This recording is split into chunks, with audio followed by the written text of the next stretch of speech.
জুয়েল ভাই আপনি এসেছেন, যদি আসে থাকেন আমাদের মঞ্চে এসে আসন গ্রহণ করার জন্য সবিনয় অনুরোধ জানাচ্ছি। জুয়েল ভাই।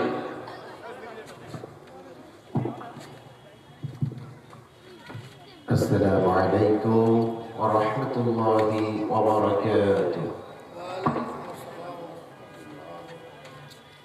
মুহতারাম মুআজ্জাজ মুকাররম প্রিয় শ্রোতা মণ্ডলী, একান্ত প্রিয় তৌহিদি জনতা, সবাই কেমন আছেন আপনারা? একটু অন্তর থেকে বলেন, সবাই কেমন আছেন? الحمد لله نحمده ونستعينه ونستغفره ونؤمن به ونتوكل عليه ونعوذ بالله من شرور أنفسنا ومن سيئات أعمالنا. من يهده الله فلا مضل له ومن يضلل فلن تجد له وليا مرشدا.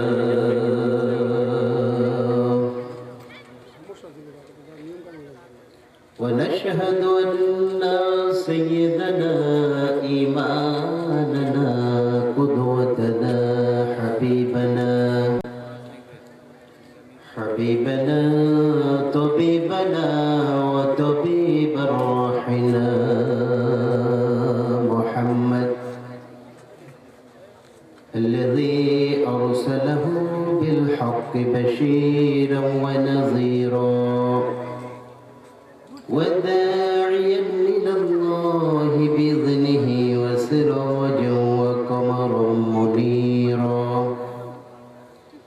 فقد قال الله تعالى في كلامه المجيد وفرقانه الحميد.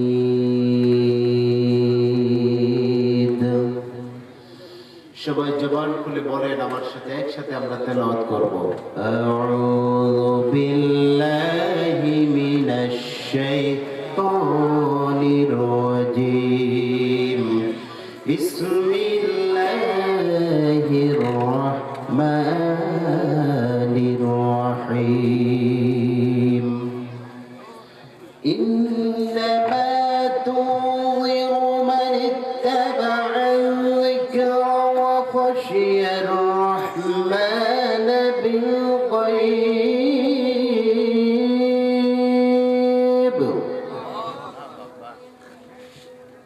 إنما تنذر من اتبع الذكر وخشي الرحمن بالغيب فبشره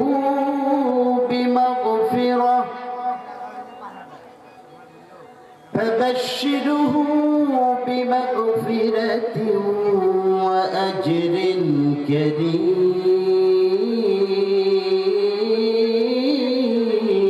كريم. فبشره بمغفرة وأجر كريم. صدق الله العظيم. عن سداد بن أوس رضي الله تعالى عنه قال قال رسول الله صلى الله عليه وسلم الكيس من دان نفسه وعمل لما بعد الموت والعزيز من اتبع نفسه هواها وتمنى على الله. رواه الترمذي. أو كما قال النبي صلى الله عليه وسلم إن الله وملائكته يصلون على النبي يا أيها الذين آمنوا صلوا عليه وسلموا تسليما. اللهم যারা আছেন সামনে কণ্ঠ উজাড় করে নবীর প্রেমে মাতোয়ারা হয়ে সওয়াবের আশায় একসাথে পড়ব যে দরুদ নামাজে পড়ি। দরুদটার নাম কি? কি নাম? নামাজে কি দরুদ পড়েন কি নাম? দরুদ ইব্রাহিম পড়েন, মুখ বন্ধ রাখবেন না। আজকে মুখ, মেধা, মনন, চিন্তা মুসলমানের বন্ধ করে ফেলার কারণে বিজাতীয়রা এসে মুসলমানের মাথার উপরে বাস করতেছে। চিৎকার মেরে কোন ঠিক কিনা? এই জন্য মুখ বন্ধ রাখার একটা কোনো জায়গা নয়। যতটুকু স্পিড আছে আল্লাহ রাব্বুল আলামিনের জান্নাতের বাগান আপনি উৎসর্গ করবেন। আজকে আপনি এটাকে পুঁজি হিসাবে ব্যবহার করবেন। এটার পুঁজি ফুলে ফলে সুশোভিত হয়ে আপনার জন্য জান্নাতের কারণ হয়ে যাবে। খবরদার কেউ মুখ বন্ধ রাখবেন না। একটু আওয়াজ দিয়ে বলেন তো, নামাজে যে দরুদটা পড়ি, দরুদটার নাম কি? পড়েন আল্লাহুম্মা সাল্লি আলা মুহাম্মদ ওয়া আলা আলি মুহাম্মদ কামা সাল্লাইতা আলা ইব্রাহিম ওয়া আলা আলি ইব্রাহিম ইন্নাকা হামিদুম মাজিদ। আল্লাহুম্মা বারিক আলা মুহাম্মদ ওয়া আলা আলি মুহাম্মদ কামা বারাকতা আলা ইব্রাহিম وعلى آل إبراهيم إنك حميد مجيد। প্রশংসা কার? খাওয়ার সময় প্রশংসা করবো কার? খাওয়ার সময়, ঘুমানোর সময়, দেখার সময়, কাজ করার সময়, বিবিকে মানার সময়, সে সময় আল্লাহ প্রশংসা করবেন। আল্লাহর নাম নিয়ে বউকে পিটাবেন না, এরকম কোন অভ্যাস এই এলাকায় আছে? আল্লাহ যেন এটা ছুটান, যদি কোনো আমি আল্লাহ আমাদের এটা থেকে নাজাত দেন। চিৎকার মেরে কোনো আমি আমাদের দিনে এখানে বসবার সুযোগ করে দিয়েছেন, তিনার নাম কি? আল্লাহ তাবারক তাআলা। আমরা একটু জবান খুলে আওয়াজ দিয়ে বলি আল্লাহু আকবার। লা ইলাহা ইল্লাল্লাহু ওয়াল্লাহু আকবার। আল্লাহু আকবার ওয়া লিল্লাহিল হামদ। পড়েন রব্বানা লাকাল হামদ হামদান কাসীরান তাইয়িবান মুবারাকান ফীহি। একটু আওয়াজ দিয়ে আমার সাথে আপনাদেরকে কথা বলতে হবে যে মনিব আমাদেরকে এখানে বসবার সুযোগ করে দিলেন, কথা বলার সুযোগ দিচ্ছেন। ওই মনিবের জন্য আমরা হৃদয় থেকে জিকির করে আলোচনায় চলে যাব। আপনারা রাজি আছেন? সবাই যেন রাজি আছে? আল্লাহ আমাদেরকে সত্য বুঝার জন্য কবুল করেন, বলেন আমিন।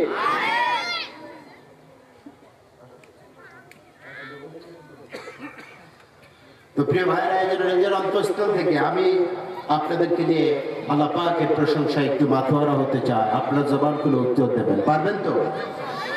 আমার জীবন আমার মরণ বন্দেগি বলকার আল্লাহু আকবার আল্লাহু আকবার। বলেন আল্লাহু আকবার আল্লাহু আকবার।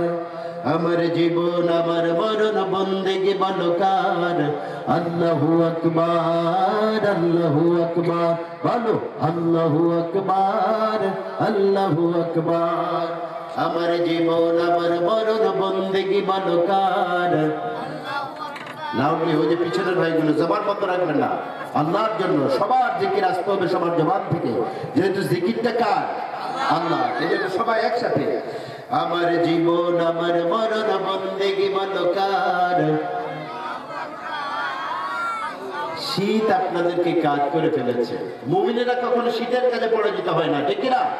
মুমিনেরা কখনো গ্রীষ্মের কাছে গরমের কাছে পরাজিত হয় না। চিৎকার মেরে ঠিক কিনা? এই জন্য আল্লাহ রাব্বুল আলামিন বললেন লা ইয়ারাউনা ফিহা শামসান ওয়ালা জামহারিরা।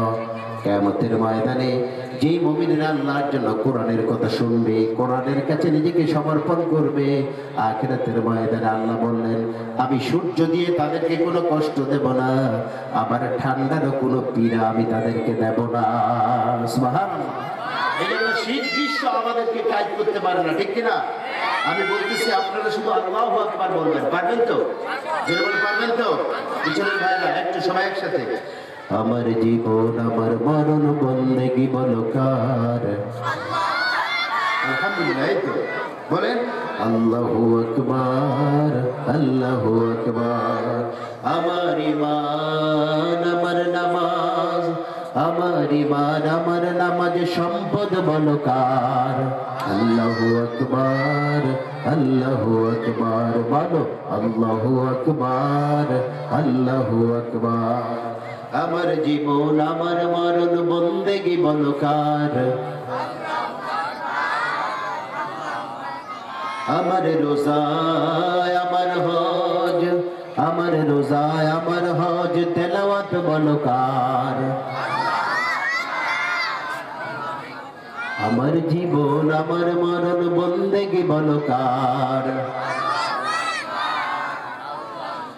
আকাশ জমিন এই পৃথিবীর মালিকানা বলো কার, আল্লাহু আকবার আল্লাহু আকবার বলো, আল্লাহু আকবার আল্লাহু আকবার, আকাশ জমিন এই পৃথিবীর মালিকানা বলো কার,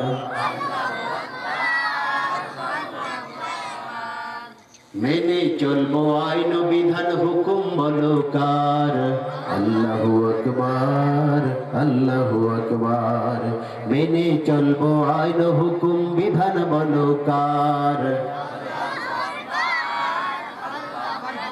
সার্বভৌম ক্ষমতারে মালিকানা বলো কার, সার্বভৌম ক্ষমতার মালিক কে? গণতান্ত্রিক দেশে আমাদেরকে পাম দিয়ে টায়ারের মতো ফুলায়, জনগণ সমস্ত ক্ষমতার মালিক, জনগণ ঠিক কিনা?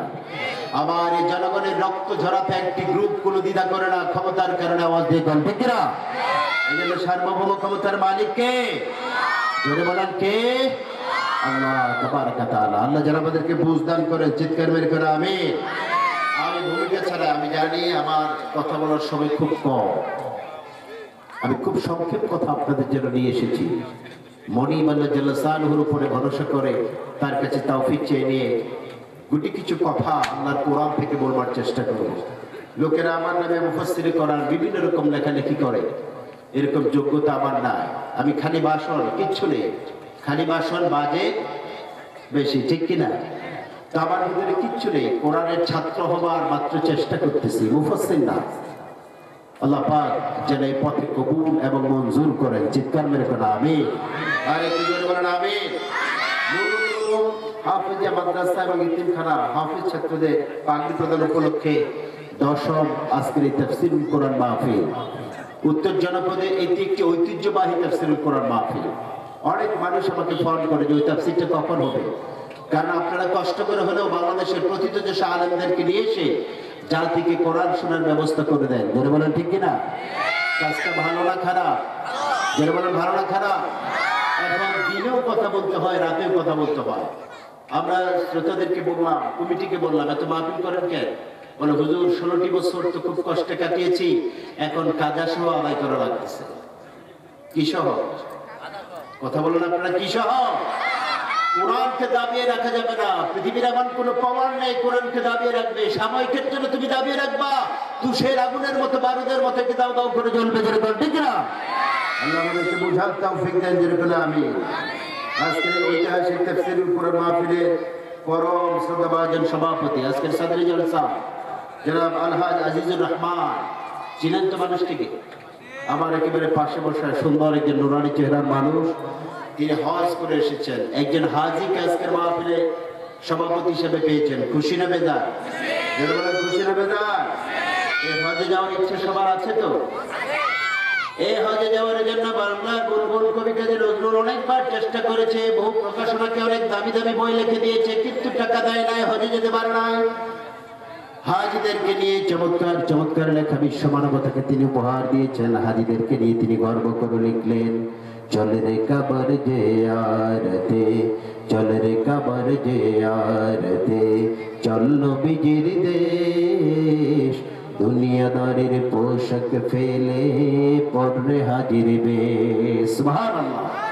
সে হাজির হারমান আজকে আমাদের তাফসীরুল কোরআন মাহফিলের সভাপতি। আল্লাহ ওনাকে কবুল করেন, কোরআনুল কারীমের মার্কাজে ওনাকে কবুল করেন, যেন বলেন আমিন।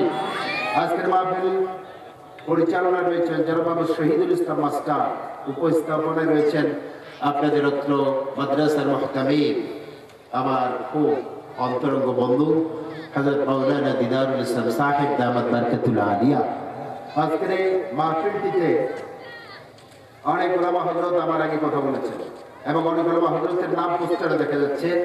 যিনি আজকের প্রধান মুফাসসির, বাংলাদেশের মুসলিম মিল্লাতের গর্বিত অভিভাবক, যার জীবনের গুরুত্বপূর্ণ সময় থেকে শুরু করে আজ পর্যন্ত বয়সের একটি প্রান্তে এসেও কোরআনের কথা বিশ্ব মানবতার সামনে দায়িত্বহীন করতে বলে যাচ্ছেন। আমাদের পরম শ্রদ্ধা মাওলানা আলহাজ হযরত মাওলানা মোহাম্মদ বজলুর রশিদ মিয়া বগুড়া কানু থেকে এসেছেন। চাচা জানের শরীরটাকে আল্লাহ সুস্থ করে দেন, বলেন আমিন। আল্লাহ পাক তার কথাগুলি আমাদের হায়াতে জিন্দেগিতে যেন আমল করবার তৌফিক দেন, চিৎকার মেরে কেন আমিন। ডক্টর হাফিজ ওয়াহিদুর রহমান, হুসাইন আহমদ আলাল, আইয়ুব আলী, মোহাম্মদ রেদওয়ানুল করিম, ডক্টর আনোয়ার হোসেন, আনিসুর রহমান। আজকের বিশেষ অতিথিবৃন্দ রয়েছেন অনেক। স্টেজে বসে আছেন আমার শ্রদ্ধেয় বেশ কজন সম্মানীয় চাচা, লিটন চাচা রয়েছেন, বিপ্লব চাচা রয়েছেন, ফ্লাট চাচা রয়েছেন, তারপরে মহদুদ চাচা, অনেককে দেখলাম পিছনে। যতজন এসেছেন এখানে আল্লাহ প্রত্যেককে কোরআনুল কারীমের খাদেম হিসেবে কবুল করেন, চিৎকার মেরে কেন আমিন। আশেপাশে যতগুলি কবরবাসী রয়েছে আল্লাহ প্রত্যেকে জাহান্নামের আগুনকে হারাম করে জান্নাত বরাদ্দ দিয়ে দেন, চিৎকার মেরে কেন আমিন। আপনাদের যারা এসেছেন পিতৃতুল্য মুরব্বিয়ানি কেরাম ফজলা ইজাম, মাহফিলে এসেছেন মাঝ মুহাব্বতের সুযোগ্য উত্তরসূরি তরুণ মর্দে মুজাহিদিন কেরাম, এসেছেন হাসান হুসাইনের উত্তরসূরি যুবকেরা তরুণেরা, মাহফিলে এসেছেন ইন্টেলিজেন্ট ব্রাঞ্চের সম্মানিত ভাইরা। তাফসীরুল কোরআন মাহফিল করতে গিয়ে আমার মতো একজন নাদানকে তিনবার মৃত্যুর কোল থেকে আল্লাহ রাব্বুল আলামিন ফেরত দিয়েছেন। আমরা যা বলতাম কেরামিন কাতিবিনরা সেটা রেকর্ড করে বিভিন্ন জায়গায় চালিয়ে দিত। আমরা যখন তাফসীর করতে উঠতাম এরকম বড় বড় একটা ছোট পাতা, এরকম বড় বড় দুটি পাতা দিয়ে শর্ত দেওয়া হতো যে এই শর্তে আপনাকে কোরআনের কথা বলতে হবে। কোরআনের কথা পৃথিবীতে কখনো শর্ত দিয়ে চলে না, জোরে কোন ঠিক কিনা? কারণ কোরআনের মালিককে আল্লাহর কাছে কোনো শর্ত চলে? জোরে বলেন চলে? যারা নাদান এটা বুঝে নাই আল্লাহ তাদেরকে বুঝ দান করুন, জোরে কোন আমিন। আল্লাহ তাদেরকে হেদায়েত দান করুন, চিৎকার মেরে কোন আমিন। প্রিয় বন্ধুরা আমার, আজকের মাহফিল ইন্তেজামিয়া কমিটিকে মোবারকবাদ জানাই যে সুন্দর একটি ডেকোরেশন লাইটিং প্যান্ডেল আপনাকে উপহার দিয়েছেন জান্নাতের বাগান সাজানোর জন্য, জান্নাতের পথ দেখবার জন্য। কমিটিকে আল্লাহ পাক কবুল এবং মঞ্জুর করুন, চিৎকার মেরে কোন আমিন। যে ভাইরা আসুন, সরাসরি আল্লাহর কোরআন থেকে আমি কথা বলতে চাই। বিশ্বনবী সাল্লাল্লাহু আলাইহি ওয়াসাল্লাম যখন কোরআন থেকে কথা বলতেন চারটি জিনিস চাইতেন আল্লাহর কাছে, জোরে বলেন কয়টা? আওয়াজ দিয়ে বলতে হবে কয়টা? বিশ্বনবী সাল্লাল্লাহু আলাইহি ওয়াসাল্লাম বলতেন ওই চাওয়ার ক্ষেত্রে তিনি একটা মাধ্যম ধরতেন, মুহাম্মদ রাসূলুল্লাহ সাল্লাল্লাহু আলাইহি ওয়াসাল্লাম মাধ্যম ছিল আল্লাহর কিতাব। কেঁদে কেঁদে যারা যার হয়ে যেতেন বিশ্বনবী সাল্লাল্লাহু আলাইহি ওয়াসাল্লাম। এরকম প্রিন্টের কোন কিতাব বিশ্বনবীর কাছে তখন ছিল না। হৃদয়টা তার কোরআন দিয়ে ভরা ছিল। একবার যখন আল্লাহ রাব্বুল আলামিন আকাশ থেকে আয়াত নাযিল করতেন, বিশ্বনবীর উপরে নাযিল করে দিতেন, বিশ্বনবী সাল্লাল্লাহু আলাইহি ওয়াসাল্লামের মনের ভিতরে এটা মন্থন হয়ে যেত। তিনি রিসাইট করতেন, সময়ে সময়ে এটাকে পড়তেন, বেশি বেশি পড়তেন। যখন এই পড়তে পড়তেন আল্লাহ রাব্বুল আলামিনের রায়ে চোখের অঞ্জলি ছেড়ে দিয়ে কোরআনকে ভায়া করে মিডিয়া করে আল্লাহ রাব্বুল আলামিনের কাছে চারটা জিনিস চাইতেন। কয়টা? জোরে বলতে হবে কয়টা? আওয়াজ দিয়ে কোন কয়টা?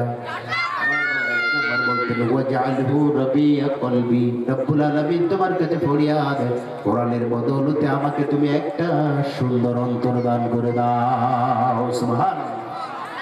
এই হৃদয় যার যত সুন্দর মানুষটি তত সুন্দর, জোরে কোন ঠিক কিনা? চেহারা সুন্দর হলে একজন মানুষ সুন্দর হয় না। যতক্ষণ পর্যন্ত তার ইন্টারনাল হৃদয়টা ভালো না হয় ততক্ষণ ভালো মানুষে পরিণত হতে পারে না, ঠিক কিনা? এই জন্য বিশ্বনবী সাল্লাল্লাহু আলাইহি ওয়াসাল্লাম হৃদয়ের দিক থেকে এত পরিচ্ছন্ন একজন মানুষ ছিলেন। যখন আল্লাহর কাছে যেটা চাইতেন মনের ভিতরে হাত তুলতে হতো না, মুখ দিয়ে বলতে হতো না। আল্লাহ রাব্বুল আলামিন অন্তর্যামী তার রাসূলের কথা জানতেন। আল্লাহ পাক জানতেন আমার রাসূলের হৃদয় আমার মহব্বত দিয়ে ঘেরা। রাসূল মনের ভিতরে যেটা জানত সাথে সাথে আল্লাহ রাব্বুল আলামিন বিশ্বনবীকে সেটা দান করে দিতেন, যেরকম সুবহানাল্লাহ। আজকের ফিলিস্তিন বাইতুল মুকাদ্দাস, এই বাইতুল মুকাদ্দাস নিরীহ মুসলমানদেরকে প্রতিনিয়ত রক্তের ঝঞ্ঝানি দিয়ে দুনিয়া থেকে ডজন ডজন মুসলমানকে বিদায় করতেছে, ঠিক না? এই বাইতুল মুকাদ্দাস বিশ্বনবী সাল্লাল্লাহু আলাইহি ওয়াসাল্লাম 17 মাস নামাজ আদায় করেছেন বাইতুল মুকাদ্দাসকে কিবলা করে। কত মাস? 17 মাস। কত মাস? 17 মাস নামাজ পড়ছেন। ঠিক এট দ্য সেম টাইম জোহরের টাইম রাসূলুল্লাহ সাল্লাল্লাহু আলাইহি ওয়াসাল্লাম নামাজ আদায় করতেছেন। মনের ভিতরে রাসূলের জেগে গেল রব্বুল আলামিন কতদিন ধরে না বাইতুল মুকাদ্দাসের দিকে আমি সালাত আদায় করতেছি। নামাজের মনের ভিতরে রাসূলুল্লাহ সাল্লাল্লাহু আলাইহি ওয়াসাল্লামের মনে পড়ে গেল যদি বাইতুল্লাহ আমার জন্য কিবলা হতো তাহলে কতটা সুন্দর হয়ে যেত। মনের ভিতরে জেগেছে। নামাজরত অবস্থায় আল্লাহ রাব্বুল আলামিন আয়াত নাযিল করলেন, ফাওয়াল্লি উজুহাকুম সাতারাল মাসজিদাল হারাম। আল্লাহু আকবার। বললেন মোহাম্মদ দেরি করো না, নামাজরত অবস্থায় মুসল্লিদেরকে নিয়ে এখন খানায় খাবার দিকে মুখ করে 2 রাকাত বাকি নামাজ আদায় করে নাও। সুবহানাল্লাহ। এই যে মনের খবর আল্লাহ জানতেন। বিশ্বনবী সাল্লাল্লাহু আলাইহি ওয়াসাল্লাম এমন একটা হৃদয় ছিল, গোটা বিশ্ব মানবতাকে একটা ছোট হৃদয়ের ভিতরে তিনি স্থান দিয়ে দিতেন, যেরকম সুবহানাল্লাহ। এই জন্য মন পরিচ্ছন্ন নিয়ে আল্লাহর পথে আসতে হবে। যাদের মন পরিচ্ছন্ন থাকে ওরা কখনো ম্যানম্যান করে কথা বলতে পারে না, আল্লাহর পক্ষে কথা বলবে, দায়িত্বহীন শার্দুল বদ্ধ মুজাহিদের মতো, যেরকম ঠিক না। আল্লাহ আমাদেরকে বুঝার তৌফিক দেন, যেরকম আমিন। আমার বন্ধুগণের জন্য আল্লাহ রাব্বুল আলামিন আমাদেরকে দোয়া শিখালেন হৃদয়ের পরিচ্ছন্নতার জন্য। তিনি বললেন রব্বানা, পড়েন যাদের জানা আছে আমার সাথে পড়বেন, রব্বানা লা তুযিগ কুলুবানা বা'দা ইয হাদাইতানা ওয়া হাব লানা মিন লাদুনকা রাহমা ইন্নাকা আনতাল ওয়াহ্হাব। কথাকার জোরে বলুন, কথাকার আল্লাহ না বললাম। এখানে কি হয়েছে তো ব্যাগ কেন? জান্নাত আহ্বান করছে আপনাকে, আপনি জান্নাত থেকে ডিটাচ করে দূরে থাকেন না, একটু কষ্ট করে এসে বসে যান, নিজের ভাগ্যগুলিকে পরিবর্তন করে। আবার বিশ্বনবী জনাবে মুহাম্মদ সাল্লাল্লাহু আলাইহি ওয়াসাল্লাম বললেন ইন্না ফিল জাসাদ মুদগা ইজা সালুহাল জাসাদ কুল্লু ওয়া ইজা ফাসাদাল জাসাদ কুল্লু আলা ওয়া হিয়াল কলব। ও আমার উম্মতেরা, তোমাদের প্রত্যেকের শরীরের ভিতরে আল্লাহ রাব্বুল আলামিন একটা ছোট্ট মাংসপিণ্ড দিয়ে দিয়েছেন। যখন এই মাংসপিণ্ড ভালো থাকে গোটা শরীর ভালো থাকে। যখন মাংসপিণ্ডের ভিতরে মরিচিকা পড়ে যায় গোটা শরীর মরিচিকা পড়ে যায়, হেদায়েত খুঁজে পায় না। বিশ্বনবী আলা দিয়ে সাবধান করে বললেন ওই কলবের ব্যাপারে, হৃদয়ের ব্যাপারে। বিশ্বনবী বললেন আলা ওয়াহিয়াল কলব, হে আমার উম্মতেরা সাবধান, ওটার কিছুই নয়, ওটা হচ্ছে তোমাদের অন্তর আর হৃদয়, যেরকম সুবহানাল্লাহ। ওই হৃদয় দিয়ে যুবক দেখে আমার হৃদয় একটা আয়না, ওই আয়নাতে তার মন মুক্তি ছাড়া অন্য কিছু দেখা যায় না। নাউজুবিল্লাহ কর, যেরকম নাউজুবিল্লাহ। এই হৃদয় শুধু ইসলাম থাকবে একজনের, তিনি কে? যেটা বলতে হবে তিনি কে? এই হৃদয়ে যদি একজন মানুষের ভিতরে আল্লাহ রাব্বুল আলামিন তার হৃদয়ে জায়গা করে নেয়, ওই মানুষটি বাংলার ঘরে কখনো আয়না ঘর বানাতে পারে না, যেরকম ঠিক না। ওই মানুষগুলি কখনো অন্যায় ভাবে মামলা দিয়ে মানুষকে জেলখানায় ভর্তি করতে পারে না, যেরকম ঠিক না। ওই মানুষগুলি বাংলার সেরা মানুষদেরকে ধরে ধরে অন্যায় ভাবে অবৈধ ট্রাইব্যুনাল গঠন করে ফাঁসির মঞ্চে ঝুলাতে পারে না। এই জন্য সুন্দর একটা হৃদয়ের দরকার আছে না নাই? যেটা বলেন আছে না ভাই? দ্বিতীয় নম্বরে বলতেন, ভাইরা দেরি করবো না, দ্বিতীয় নম্বরে বিশ্বনবী সাল্লাল্লাহু আলাইহি ওয়াসাল্লাম বলতেন ওয়ান্নুরা বাসারি, আল্লাহ ভালো একটা অন্তর দান করলাম, এই কোরআনের বদৌলতে এমন চোখ দাও যে চোখের ভিতরে সব সময় তোমার নূর ঠিকরে ঠিকরে পড়ে। সুবহানাল্লাহ। চোখ দিয়েছেন আল্লাহ আমাদেরকে একখানা কিতাব পড়বার জন্য, যেরকম ঠিক কিনা। আপনার কাছে আইনস্টাইনের বই থাকে, হ্যাগেলের বই থাকে, ডারিউনের বই থাকে, বঙ্কিমচন্দ্র চট্টোপাধ্যায়ের বই থাকে, রবি ঠাকুরের বই দিয়ে আপনার ঘর ভরা। আপনার নাম আব্দুল্লাহ, আপনার ঘরের ভিতরে একটা কোরআন, একটা সহিহ হাদিসের কিতাব পাওয়া যায় না। এর চেয়ে দুঃখজনক কথা আর কিছু হতে পারে না, যেরকম ঠিক না। এই জন্য আমাদের ঘরের ভিতরে থাকবে আল্লাহর কিতাব। সকাল সন্ধ্যায় যে চোখ আল্লাহ দিয়েছেন ওই চোখ দিয়ে আমরা কিতাব পড়বো, ঠিক না। যার চোখ নাই সে কত কষ্টে আছে জিজ্ঞেস করলে বোঝা যায়। এই নিয়ামতের কথা আল্লাহ রাব্বুল আলামিন কোরআনুল কারীমের ভিতরে তুলে ধরলেন। আলাম নাজআল লাহু আইনাইন লিসানান ওয়া সাফাতাইন ওয়া হাদাইনাহুন নাজদাইন। আল্লাহু আকবার। এর মানে বিশ্ব মানবতা দেখবার জন্য আমি কি তোমাদেরকে চোখ দেই নাই? কথা বলার জন্য সুন্দর দুটি ঠোঁটকে আমি তোমাদেরকে দান করি নাই? পৃথিবীতে ভালো মন্দ বোঝার জন্য তোমাদেরকে কি দুটি পথ আমি দেখিয়ে দেয় নাই? এগুলো দিয়েছি শুধুমাত্র আমার কাছে মাথা নুয়ে দেওয়ার জন্য, যেরকম সুবহানাল্লাহ। এই চোখের ভিতরে যদি নূর আল্লাহর একবার লেগে যায়, আপনি পৃথিবীতেও সফল, আখিরাতেও সফল। বিশ্ববিখ্যাত একজন ইসলামী স্কলার ছিলেন পাকিস্তানের, নাম ছিল তার আল্লামা ইকবাল রাহিমাহুল্লাহ। যারা 5 ওয়াক্ত রেগুলার নামাজ পড়েন এরকম কোনো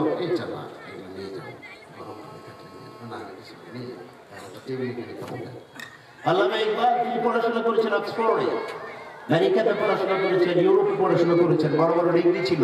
আইন পেশায় একজন শক্তিশালী তিনি আইনবিদ ছিলেন, বিলেত থেকে তার ডিগ্রি ছিল। তার লেখনী এত মজবুত, সুন্দর লেখা লিখতেন, যেটা লিখতেন সেটা বিশ্ব মানবতার কাছে খুব তাড়াতাড়ি ভাইরাল হয়ে যেত। তখন আজকের মতো প্রযুক্তি ছিল না। এরপরে তার লেখা সারা বিশ্ব আজও পড়ে, সুবহানাল্লাহ। মুঝে কুফাওয়ালো একটা গান গেছে আজকের একটা ছেলে, আমি শুনতেছিলাম। মুঝে কুফাওয়ালো ফার্সি থেকে গান, সেটা আল্লামা ইকবাল লিখেছেন। তার লেখা ইসলামী সঙ্গীত সারা পৃথিবীতে চলে, সুবহানাল্লাহ বলেন। আরো জোরে বলেন সুবহানাল্লাহ। এই আল্লামা ইকবাল রাহমাতুল্লাহ আলাইহির অনেক বিখ্যাত বিখ্যাত তাফসীর আছে। তিনি আমেরিকায় একটি কনফারেন্সে গেলেন, ইউরোপে কনফারেন্সে গেলেন, ইংল্যান্ডে। ইংল্যান্ডের সাংবাদিকেরা তাকে বললেন, sir please some question to you, কিছু প্রশ্ন আপনার কাছে আমাদের আছে। আল্লামা ইকবাল বলেন, নির্ভয় বলো, কি বলতে চাও? বলেন, স্যার আপনি তো এমন দেশে পড়াশোনা করেছেন যেখানে আল্লাহর নাম নেওয়ার মতো মানুষ কম, রাসূলকে চিনে খুব কম, ইসলাম তাদের কাছে অজানা। আপনি এরকম দেশে পড়াশোনা করেছেন, ফ্রি সেক্সের দেশ, যেখানে নারী পুরুষের কোন রকমের ভেদাভেদ নেই, একসাথে তারা চলে, একসাথে গায়ে, একসাথে ফিরে। সেখানে আপনি পড়াশোনা করার পর মজবুত ভাবে ইমানটাকে ধরে রাখলেন কেমনে? আল্লামা ইকবাল কোন জবাব দেয় না, চোখ দিয়ে ধরধর করে পানি ধরে। আল্লামা ইকবাল খানিক পরে বললেন, শোনো, আমি যখন পড়াশোনা করতাম ছাত্র অবস্থায় মাঝে মাঝে মক্কা মদিনায় চলে যেতাম, মনটা যখন বিষিয়ে উঠতো, মনকে ভালো করার জন্য মক্কায় যেতাম, মদিনায় যেতাম। মক্কায় যখন আমি তওয়াফ করতাম, দেখতাম মরুহাওয়াগুলি মক্কায় উঠতো, আর ওই ধুলাবালিগুলি আমার চোখের উপরে পড়তো। আমার মনে হতো ওই তো কোরআন নাযিল হয়েছে, আমার নবী রাস্তা দিয়ে হেঁটেছেন, সুবহানাল্লাহ। বিশ্বনবীর পদচারণার ধুলিবালিগুলি আর কোরআন নাযিলের জায়গার ধুলোবালিগুলি আমার চোখের ভিতরে সুরমার মতো লেগেছিল। আবার আমি যখন সময় পেতাম বিশ্বনবী সাল্লাল্লাহু আলাইহি ওয়াসাল্লামের রওজা জিয়ারত করতে যেতাম। বিশ্বনবীর রওজা যখন আমি জিয়ারত করতে যেতাম, আমি দেখতে পেতাম মাঝে মাঝে যখন মদিনার মরু হাওয়া উঠতো, ওই হাওয়াগুলি আমার চোখের ভিতরে সুরমার মতো লেগে যেত। আর আমার আল্লাহ রাব্বুল আলামিনের প্রতি বড় কনফিডেন্স, বিশ্বাস জেগে যেত।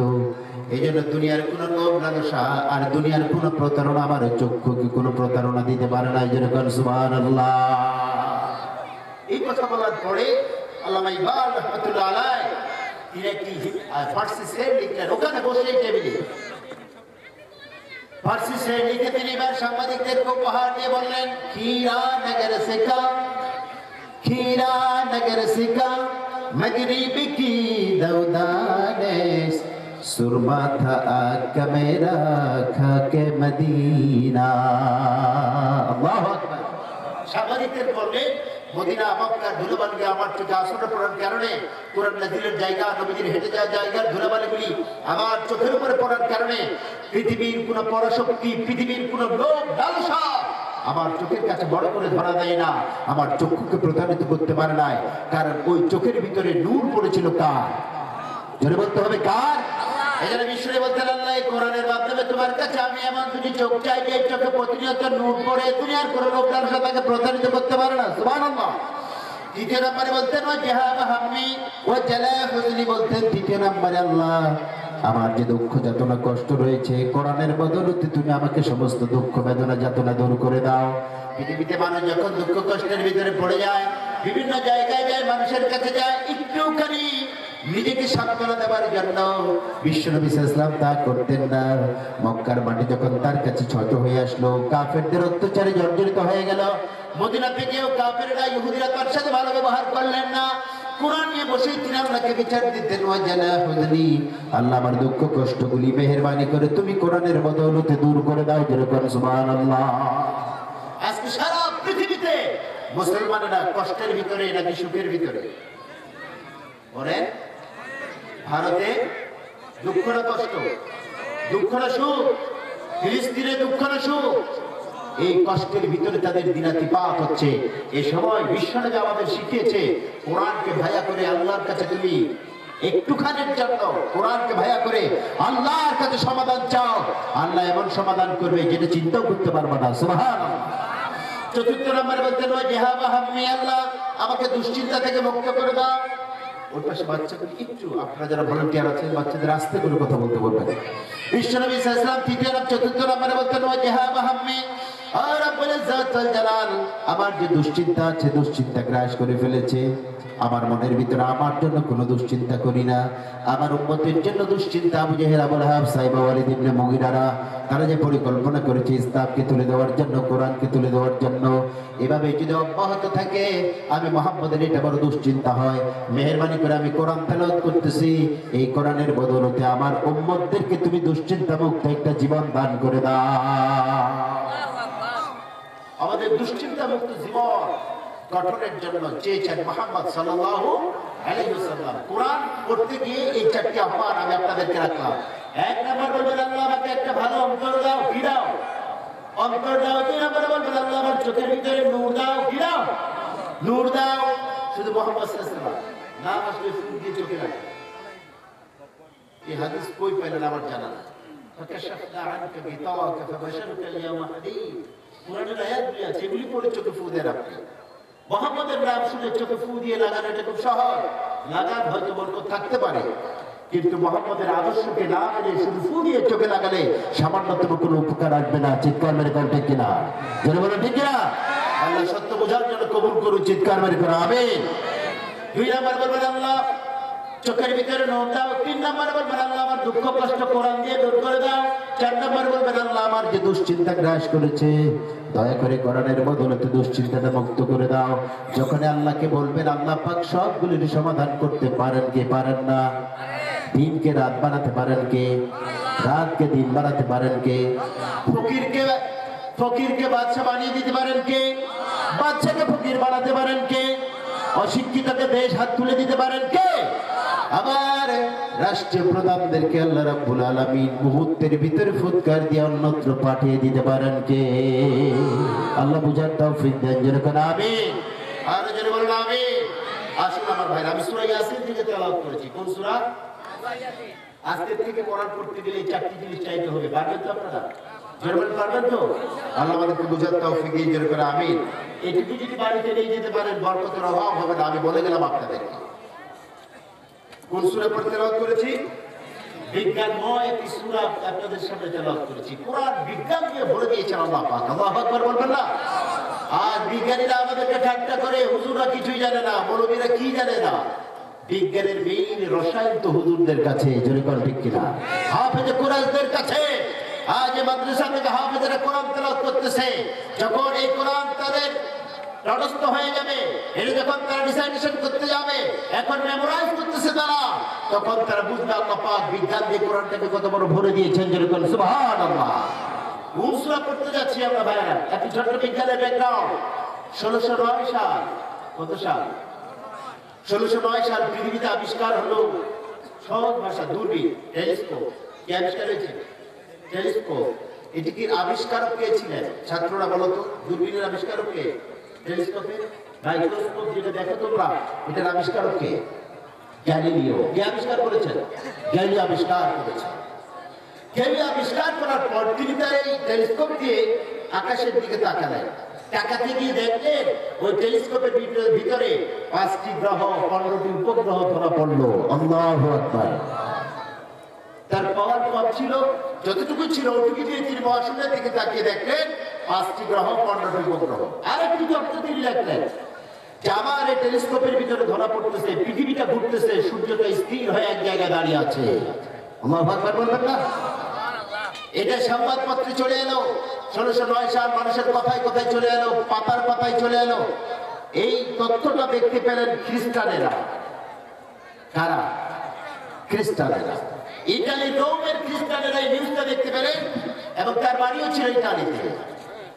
গ্যালিলিওর বাড়ি কোথায়? ইতালিতে ছিল তার বাড়ি। তিনি যখন এই তথ্য প্রকাশ করে দিলেন, চতুর্দিক তোলপাড় হয়ে গেল। গ্যালিলিও একটা বিশেষ যন্ত্র আবিষ্কার করেছেন। আমার বন্ধুগণ, হঠাৎ করে দেখা গেল খ্রিস্টানেরা গ্যালিলিওর বাড়িতে প্রশাসন পাঠিয়ে দিলেন। গ্যালিলিওকে বেঁধে বিশাল সমাগম করলেন। মানুষের সামনে থেকে বেদম পিটানো হলো, অত্যাচার করা হলো, গোটা শরীর রক্তে জখম করে দেওয়া হলো। মানুষেরা বললেন তোমরা হলো খ্রিস্টান পুরোহিত, খ্রিস্টান না, তা আজকে এই মানুষটিকে মারো কেন? সেও তো খ্রিস্টান। ও পৃথিবীতে ভালো কিছু আবিষ্কার করেছে, আবিষ্কার করে নাকি তার জন্য অপরাধ হয়ে গেল নাকি? যখন এই সাধারণ মানুষ কথাটাকে টেনে ধরলেন, এবার গ্যালিলিওকে বলা হলো, বলো তো তোমার মারে কেন? গ্যালিলিও বলে, আমি জানি না, কিছুই জানি না, ওরা আমাকে মারে কেন? খ্রিস্টানদেরকে বলা হলো, বলো তোমরা এত বড় বিজ্ঞানীকে ধরে ধরে পেটাও কেন? এবার খ্রিস্টানেরা বললো, আমাদের ধর্মগ্রন্থের নাম হলো, খ্রিস্টানদের ধর্মগ্রন্থের নাম কি? কি না? বাইবেল। আলহামদুলিল্লাহ, জোরে বলো না, কি না?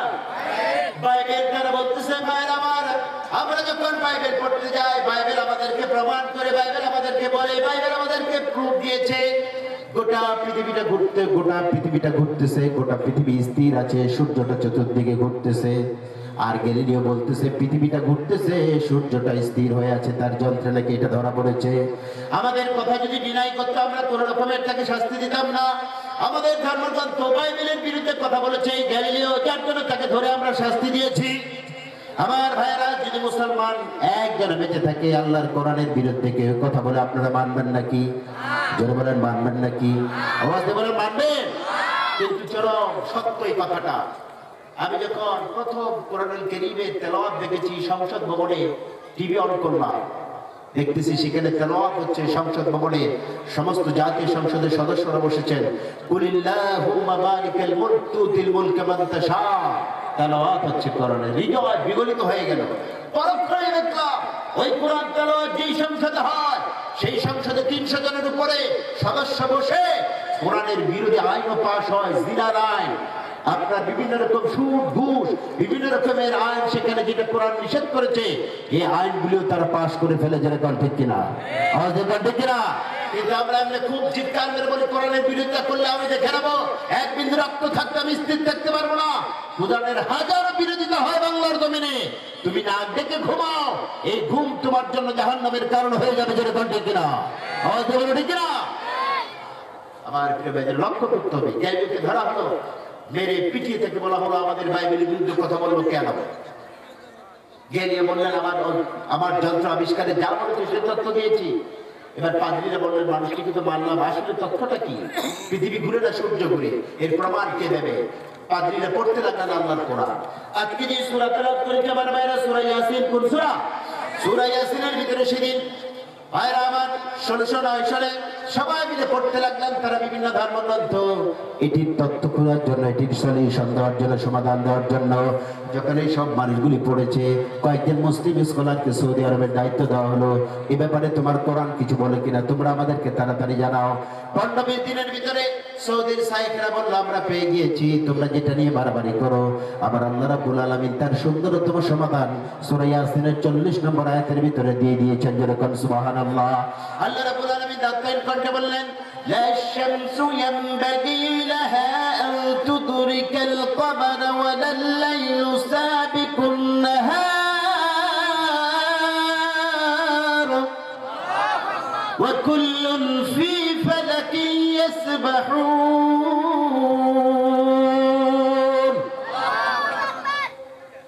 চন্দ্র সূর্য কেউ কারো জায়গাটাকে দখল করতে পারে না, সবাই সবার গতির উপরে চলতেছে। আল্লাহু আকবার। সেদিন ইতিহাস সাক্ষী দিচ্ছে, diary of the concerning system of the world, এই বইটিতে পড়ে দেখবেন, সেদিন ইটালির রোমে, ভ্যাটিকান সিটি, যেটা খ্রিস্টানদের একটা স্বায়ত্তশাসিত, খ্রিস্টান যারা, যে পোপ হয় যারা, তাদের জন্য রাষ্ট্রটাকে ছেড়ে দেওয়া হয়েছে ভ্যাটিকান সিটি। সেদিন ভ্যাটিকান সিটির 1000 পোপরা, খ্রিস্টানেরা, বড় বড় পুরোহিতেরা আল্লাহর আয়াতটির উপরে ব্যাখ্যা দেখে, বিশ্লেষণ দেখে, সমাধান দেখে আওয়াজ দিয়ে 1000 পোপ পড়ে নিয়েছিলেন, লা ইলাহা ইল্লাল্লাহু মুহাম্মাদুর রাসূলুল্লাহ। সেই কোরআন কি আজ আছে? আছে। আমরা এমন তো পড়া, কোরআনের আওয়াজ হয়। কোরআনের এই জান্নাতের বাগানের চাইতে আমার দোকানের জমজমাট পরিস্থিতি চলতেছে। যেরকম ঠিক কিনা? দোকানের এক অংশ মানুষ এখানে এসে বসে আজকে জায়গা দিতে পারতাম না আমরা, ঠিক কিনা? তবে আমি আশা করি ইনশাআল্লাহ কানায় কানায় ভরে যাবে ইনশাআল্লাহ। আমার ভাইরা, শুনুন, রব্বুল আলামিন এই কোরআনুল কারীম সূরাতুল ইয়াসিন 11 নম্বর আয়াত, ছোট্ট কিছু কথা আমি আপনাদের সামনে পেশ করতে চাই। আল্লাহ পাক আমাদের সামনে বক্তৃতা দিলেন আর বললেন, ইন্নামা তুযিরু মান ইত্তাবাআজ যিকরা ওয়া খাশিয়ার রাহমান বিল গায়ব ফাবাশশিরহু বিমাগফিরাতিন ওয়া আজরিন কারীম। আল্লাহু আকবার, আল্লাহু আকবার। এখানে আজকে যে আমার মোটিভ, যেটা সাবজেক্ট, সেটা হচ্ছে তাফসীরুল কুরআনের সফলতা। বাংলাদেশ কোরআন গবেষণা ফাউন্ডেশনে আমি নিজে আছি একজন সদস্য হিসাবে। এখন তথ্য দেওয়া হচ্ছে আমাদেরকে প্রায় বাংলাদেশে ৬,০০০ তাফসীর প্রতিদিন হচ্ছে। আপনারা কেউ আলহামদুলিল্লাহ বলতে পারবেন? এটা কি ভালো না খারাপ? একটি গ্রুপ এক সময় এটাকে সহ্য করতে পারতো না, এটার বিরুদ্ধে তারা জারি করতো, ঠিক কিনা? কথা বলেন ঠিক কিনা? কিন্তু আজ মুসলমান যেখানে স্বাধীনতা লাভ করেছে, একটা আলাদা স্বাধীনতা, সেখানে তারা সবচেয়ে বেশি গুরুত্ব দিচ্ছে আল্লাহর কোরআনকে। এর চেয়ে সুখের কথা বাঙালির জন্য আর কিছু হতে পারে না। সুবহানাল্লাহ বলেন, আর একজন বলেন সুবহানাল্লাহ। এই তাফসীরগুলির সফলতার পথ কোন দিকে? আমাদের দেশে কাবা শরীফের ইমাম এসেছে, মিশর আল আজহার ইউনিভার্সিটির ডিন এসেছে, পৃথিবীর বড় বড় নথি মহারথীরা এসেছে আল্লাহর কোরআনের দায়িত্ব নিয়ে, আল্লাহর কোরআনের দাওয়াত নিয়ে বিশ্ব মানবতাকে হেদায়েতের জন্য জোরে করবেন কিনা? এসেছে কিনা? কাবা শরীফের ইমাম আসে নাই? এসেছে। শুধু তাই নয় আমার ভাইরা, যার নামটি বলতে গেলে হৃদয় থেকে প্রতিনিয়ত রক্তক্ষরণ হয়। গোটা বিশ্ব মুসলিম মিল্লাতের অহংকার ছিল আমার দেশের আলেম শহীদ আল্লামা সাঈদী, জোরে করবেন কিনা? আওয়াজ করবেন কিনা? তিনি যখন কথা বলতেন আমার ভাইরা, তখন গোটা বিশ্ব তাক লাগিয়ে তার কথা শুনতো। দলে দলে মানুষগুলি অমুসলিমরা মুসলিম হয়ে যেত, আর অন্ধরা কোরআনের খোরাক নিয়ে রাস্তা পেত, হেদায়েতের রাস্তা পেত, জোরে করবেন কিনা? এই মানুষটিকে বাংলাদেশে থাকতে দেওয়া হলো না। আজকের এই পরিবেশে মানুষটি সবচেয়ে বড় প্রয়োজন ছিল, জোরে করবেন কিনা? আওয়াজ দিয়ে করবেন কিনা? আমার প্রিয় ভাই আল্লামা সাঈদী নেই, কেমন ভাবে তাকে মৃত্যু দেওয়া হলো আপনারা খুব ভালো জানেন, আমি সেদিকে যেতে চাই না, ওদিক গিয়ে আমি কথাই বলতে পারবো না। নির্মম ভাবে তাকে পরিচালনা করে শরীরের ভিতরে দুনিয়া থেকে বিদায় করা হয়েছে। কুলাঙ্গারেরা জানে না ইসলামের বিরুদ্ধে লাগবা, আলেমদের বিরুদ্ধে লাগবা, কোরআনের বিরুদ্ধে লাগবা, আর সুখে থাকতে চাও, তুমি কোন ক্ষেতের মূলা মিয়া? কয় ঘন্টা সময় পাইছো বাংলাদেশে? এজন্য আপনাদের উদাত্ত আহ্বান জানায়, আর গাফলতি নয়। আমরা এই যে মুসলিম, নট পলিটিক্যাল, এই যে মুসলিম, আমার দায়িত্ব আছে ইসলাম নিয়ে বেঁচে থাকা। আমি ইসলামকে বাংলার জমিনে বিল্ড আপ করতে চাই, আগে আমার বডির ভিতরে বিল্ড আপ করতে চাই। রাজি আছে মুসলমান? আল্লাহ সত্য বোঝার জন্য কবুল করেন, যেরকম আমি আর যেন বলেন আমি। প্রিয় বন্ধুগণ আমার, বিশ্বনবী কাল্লামুল আলামিন ডাইরেক্ট বললেন সূরা ইয়াসিন 11 নম্বর আয়াতে, মুহাম্মদ যেখানে সেখানে ওয়াজ করো না, তাফসীর করো না, নসিহত করো না, ওয়াজ করো না।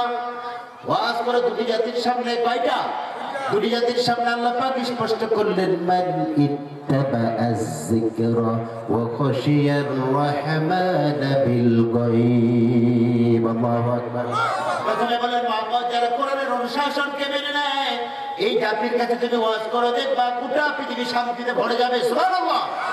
যে জাতি কোরআন দিয়ে তাবিজ রেখে, কোরআন দিয়ে শুধু জানাজা পড়ে, কোরআন দিয়ে শুধু মসজিদে নামাজ আদায় করে, কোরআন দিয়ে বিবাহ শাদী পড়ায়, কোরআন দিয়ে এতিমদেরকে শিক্ষা দেয়, ওদের ভিতরে গিয়ে কাজ হবে না। কাজ হবে তাদের সামনে যারা কোরআন দিয়ে গোটা পৃথিবী চালাতে চায়, পৃথিবীকে সুন্দরভাবে পরিচালনা করতে চায়। বাঙালিরা যখন 56,000 বড় বাংলা, আমার এই সোনার বাংলাদেশ, আমার এই সোনার বাংলায় যখন কোরআন দিয়ে পরিচালিত হতে যাবে, বাংলার প্রতি ইঞ্চি জায়গায় শান্তি দেওয়ার দায়িত্ব আমার আল্লাহ গ্রহণ করবেন, যেরকম ঠিক কিনা? ওয়াদা দিয়েছেন আল্লাহ পাক। তাহলে ওয়াজ করতে হবে তাদের সামনে। এতদিন ধরে আমরা তো নির্মম আমাদের ইতিহাস, যে মানুষটি কোরআনের ফেরি করে বিশ্বকে তাক লাগিয়ে দিয়েছে, আমরা কিছুই করতে পারিনি তার জন্য, তাকে উপহার দিয়েছি, পয়জন দিয়ে দুনিয়া থেকে বিদায় করে দেবে, ঠিক কিনা?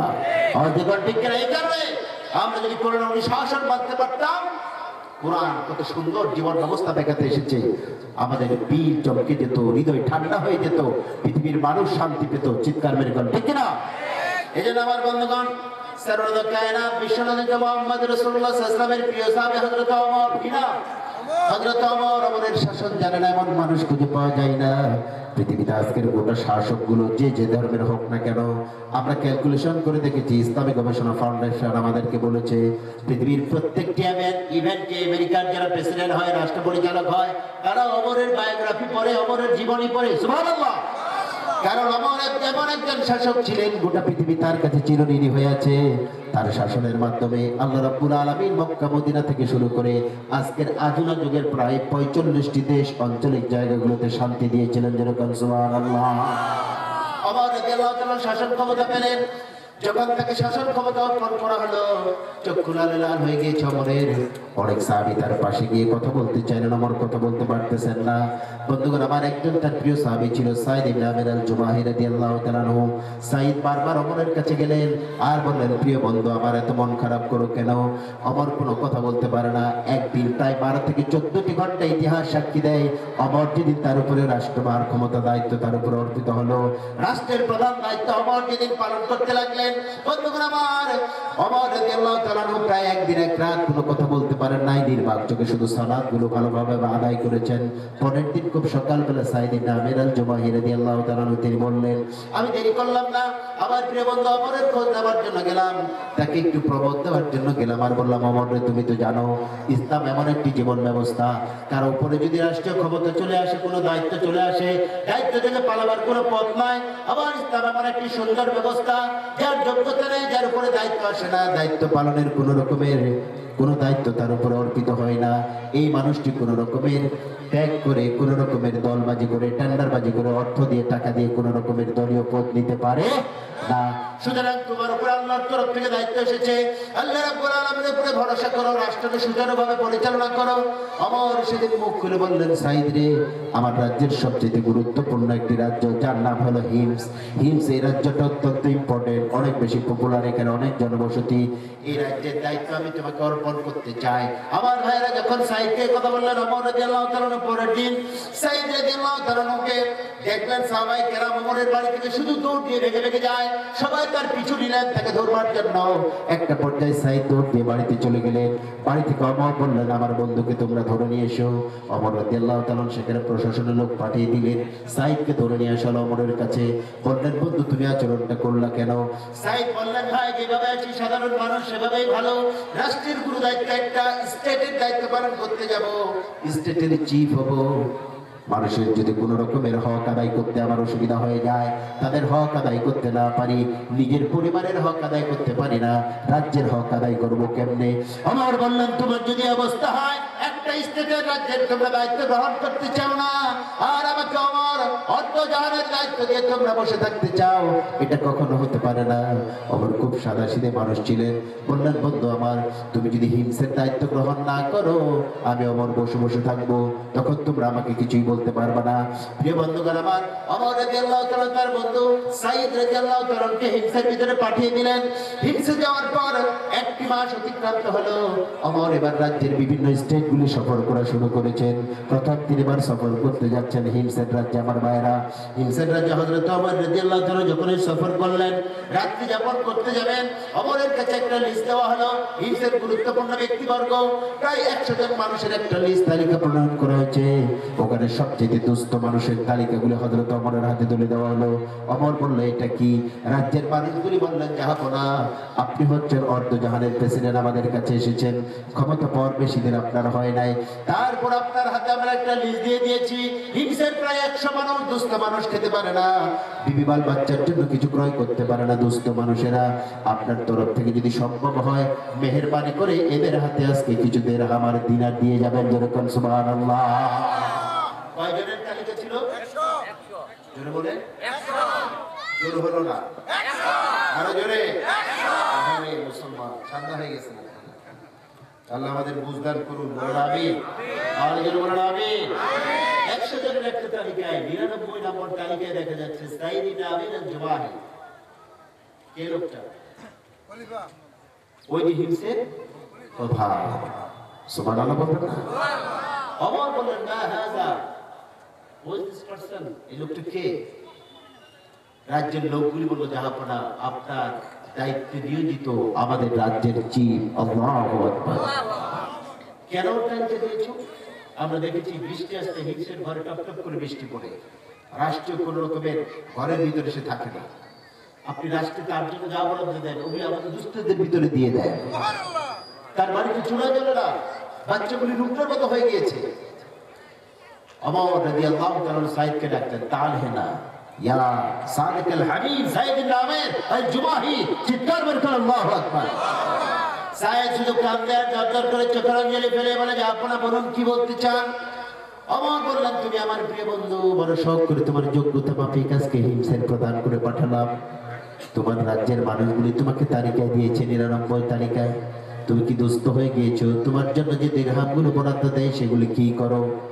হযরত সাঈদ ইবনে আমির আল-জুবাইর বললেন যে আপনার আমার জীবন সুন্দর চলতেছে, পরিবার হেসে খেলে চলে যায়, অতিরিক্ত যদি বরাদ্দ চলে আসে আমার মনের ভিতরে ভয় হয় রব্বুল আলামিন আখিরাতের ময়দানে যদি বলে সাঈদ রে তোমার রাজ্যের মানুষগুলি তো ভালো খাবার পায় নাই, অনেক কষ্টের ভিতরে ছিল, রাষ্ট্রীয় কোষাগার থেকে তুমি সম্পদ নিয়ে নিয়ে খেয়েছো আর নিজের শরীরটাকে বানিয়েছো, পরিবারটাকে সুন্দর করে রেখেছো, আল্লাহ রাব্বুল আলামিন যদি আমাকে প্রশ্ন করে আখিরাতের আদালতে আমি কোনো সাঈদ জবাব দিতে পারবো না। যেরকম সুবহানাল্লাহ। ওমর রাদিয়াল্লাহু তাআলা কেঁদে দিলেন। ওমর রাদিয়াল্লাহু তাআলা সাঈদকে বললেন ভাই কাজটা করবে না, তুমি সাধারণ যেটুকু কষ্টকে জীবন যাপন করো। সাঈদের হাতে 30টি স্বর্ণের দিরহাম গভীরাত ওমর রাদিয়াল্লাহু তাআলা তুলে দিলেন। এবার ওমর রাদিয়াল্লাহু তাআলা ওমর রাদিয়াল্লাহু তাআলার সামনে সাঈদ চিৎকার মেরে বলতেছেন লাকালতু আলাইয়া দুনিয়া লিতুফসিদা আখিরাতি ওয়া হালাতুল ফিতনাতু ফি বাইতি। আজ রাষ্ট্রীয় ক্ষমতা পালন করতে গিয়া গোটা দুনিয়া আমার ঘরের ভিতরে ঢুকে গেছে, আর এই দুনিয়ার সম্পদগুলি আমাকে কঠিন পরীক্ষার সম্মুখীন করেছে। দুনিয়ার সম্পদ হয়তো আমার কাছ থেকে আল্লাহ রাব্বুল আলামিনের জান্নাতটাকে কেড়ে নিচ্ছে। যেরকম সুবহানাল্লাহ। কোনো লোভ নেই, লালসা নেই, রাষ্ট্রীয় সম্পদের প্রতি সামান্যতম টাকা নেই। এরাই ছিলেন রাসূলের সাহাবী। চিৎকার মেরে বলেন ঠিক কিনা? আওয়াজ দিয়ে বলেন ঠিক কিনা? আবার চলে আসবে, আবার চলে আসবে। রাষ্ট্রীয় ক্ষমতাগুলি শেষ করার পর শেষ বৈঠক করছেন ওই হিফসের লিডারদেরকে নিয়ে। হিফসের লিডাররা বলেন জাহাপন আপনি তো চলে যাবেন, আমাদের রাজ্যের যে চিফ সাঈদ কিনা, এই সাঈদের ব্যাপারে আপনার কাছে আমাদের অভিযোগ আছে 4টা। অমরের মন তুলপার হয়ে গেল। আমার বন্ধুর ব্যাপারে যদি এমন এলিগেশন দেয়, যখনই বললেন তৃতীয় অভিযোগ তোমরা বলো, অমরকে এবার বলা হলো তৃতীয় অভিযোগ হলো এই সাঈদ ইবনে আমির আল-জুমাহি মাসে একদিন অফিস কাজা করে, অফিসে আসেই না কয়দিন? জোরে বলেন কয়দিন? আমরা সপ্তাহে ছুটি কাটাই কয়দিন? 2 দিন। কয়দিন? 2 দিন। উনি মাসে একদিন আসে না। রাজ্যের মানুষগুলি ধরে ফেলেছেন, অমরের কাছে অভিযোগ করেছেন আপনার রাষ্ট্রের প্রধান নিয়োজিত এই সাঈদ ইবনে আমির আল-জুমাহি তিনি মাসে একবার অফিস কাজা করেন, আসেন না, কামাই করেন। অমর চিন্তায় পড়ে গেলেন। আর আছে কয়টা? 1টা। অমর বললেন চতুর্থটাও বলে ফেলো, সবগুলি বলে ফেলো। অমর রাদিয়াল্লাহু তাআলাকে বললেন আপনার নিয়োগপ্রাপ্ত এই সাঈদ রাদিয়াল্লাহু তাআলা মাঝে মাঝে মির্গি রোগীর মতো, মির্গি রোগী ছিলেন তো আপনারা, হুট করে জমিনে পড়ে যায়, ছটফট করতে থাকে, অসহায়। তার উপর দিয়ে যদি আগুন চলে যায় বলতে পারে না, গাড়ি চলে যায় বলতে পারে না, কোথায় পড়েছে বলতে পারে না। যেরকম ঠিক কিনা? আমার বন্ধুগণ সাঈদ ইবনে আমির জুবাইর রাদিয়াল্লাহু তাআলার বিরুদ্ধে চতুর্থ এলিগেশন দিলেন যে আপনার এই চিফ প্রধান মাঝে মাঝে কখনো বেহুশ হয়ে পড়ে যায়, কাউকে চিনতে পারে না, শুধু ছটফট করতে থাকে, গোটা শরীর তার থরথর করে কাঁপতে থাকে। এই 4টি অভিযোগ দিলাম। এই 4টি অভিযোগ যাতে করে সমাধান দিয়ে জানাবি আমরা আপনার রাজ্যের মানুষ এটা চাই, কারণ আমাদের রাজ্যের মানুষ যে হবে তাকে সুস্থ থাকা লাগবে। যেরকম ঠিক না? আমাদের রাজ্যের মানুষ যে হবে তাকে সততা থাকতে হবে। আমাদের রাজ্যের মানুষ যে হবে সে একজন যোগ্য মানুষ হবে, যাকে তাকে তো আমরা কখনো রাজ্য দিতে পারে না। যেরকম ঠিক না? আমার ভাইরা জন্য খেয়াল করবেন, একটা মসজিদে যখন আপনার ঢুকেন, 4 দেওয়ালের ছোট্ট একটা মসজিদ, মসজিদের জন্য আপনি যখন লিডার নিযুক্ত করেন পা থেকে নিয়ে মাথা পর্যন্ত তার সবকিছু দেখেন। যেরকম ঠিক না? যদি আপনার মসজিদের লিডার হয় বাম্পার হাউজের লিডার, তাকে কি আপনি ইমামতিতে রাখবেন নাকি? আপনার মসজিদের ইমাম যদি সুদ আর জিনার সাথে থাকে তার ইমামতি থাকবে নাকি? থাকে না আমার ভাইয়েরা। থাকলে সাথে সাথে কান ধরে বের করে দেন, বেইজ্জতি করে বের করে দেন, স্বাভাবিকভাবে বের না হলে পিটিয়ে বের করেন। ঠিক না? আরে মসজিদের ইমাম, ছোট্ট 4 জনের ইমামের ব্যাপারে আপনার কনসেপ্ট খুব চমৎকার। এর চেয়ে ভালো ধারণা কিছু হতে পারে না। কিন্তু আপনি বাংলাদেশের ব্যাপারে কি কনসেপ্ট নিলেন? 56,000 বর্গমানের আমার এই সোনার বাংলা, এদেশে যে বড় বড় ইমাম নিযুক্ত করতে হবে ওয়ার্ড থেকে নিয়ে সংসদ ভবনের আপনার প্রত্যেকটা সেক্টরে। এই ইমামদের কি দেখে দেখবেনটা কি? এই ইমামদের কাছে 2টা সিগারেটের প্যাকেট আর 2000 টাকা পেলেই আপনি গুনগুনা। ঠিক কিনা? আওয়াজ দেবেন ঠিক কিনা? কিন্তু আমার আল্লাহ অন্য কথা বললেন ইয়াউমা নাদউ কুল্লু উনাসিম বিইমামিহিম, প্রত্যেক মানুষকে বলবে ও আমার গোলামেরা, পৃথিবীতে তোমাদের যারা লিডার ছিল, নেতা ছিল, তাদের সহ আজকে আখিরাতের ময়দানে তোমরা ওঠো। তোমার লিডার যত নামাজ পড়েছে সব সওয়াবগুলি তোমার আমলনামায় চলে গিয়েছে। তোমার লিডার যত রোজা করেছে সব সওয়াবগুলি তোমার আমলনামায় এসেছে। তোমার নেতা মসজিদে গিয়ে নামাজ আদায় করেছে সব সওয়াবগুলি তোমাদের আমলনামায় চলে এসেছে। আবার তোমার নেতা গভীর রাত কোন হোটেলে গিয়ে কি অন্যায় করেছে, আছে না নাই? জোরে বলেন আছে না নাই? গভীর রাত লাল পানি খেয়ে এসে বুকে এবার মা বলে ডাকে, এরকম লিডার আছে না নাই? জোরে করে আছে না নাই? ওই যে গুনাহগুলি করেছে সব তোমাদের আমলনামায় চলে এসেছে, কথাকার আল্লাহর জন্য যা করবেন বুঝে শুনে করবেন, যাতে জাহান্নামে হওয়া না লাগে। যেরকম ঠিক না? আমার এরকম একজন যোগ্য মানুষকে নিয়ে দিলেন, আমার আল্লাহর কাছে হাত তুলে বললেন, আল্লাহ আমার প্রিয় বন্ধু সাইদ ইবনে আমির আল জুবাইর ব্যাপারে চারটি অভিযোগ করেছে। যেরকম কয়টা? আওয়াজ দিয়ে বলতে হবে, কয়টা? চারটি অভিযোগ করেছে। মেহেরবানি করে অভিযোগগুলো যাতে করে তার বিরুদ্ধে না চলে যায়। অমর বললেন, আয়না সাইদ ইবনে আমির আল জুবাইর, আমার প্রিয় বন্ধু আজকের রাষ্ট্রের চিফ, হিমসের রাজ্যের চিফ, তুমি কোথায় গেলা? সাইদ আসলেন, অমর রাদিয়াল্লাহু তাআলা বললেন, তোমার রাজ্যের মানুষগুলি তোমার ব্যাপারে চারটি অভিযোগ দিয়েছে, আমি তোমাকে দূরে রেখেছিলাম। এখন চারটি অভিযোগের ব্যাপারে সরাসরি তোমার এই নাগরিকদের তুমি জবাব দিয়ে দাও। যেরকম সুবহানাল্লাহ। কয়টা? জোরে বলেন, আরো জোরে। ওই সোনার মানুষগুলিকে তৈরি করেছিল পৃথিবীতে একখানা কিতাব, কিতাবের নাম কি? আওয়াজে বলতে হবে কি না? এই কিতাব নিয়ে বাংলার জমিনে আমরা বেঁচে থাকতে চাই। কারা কারা রাজি? দোয়া তুলে লোকে দেখো।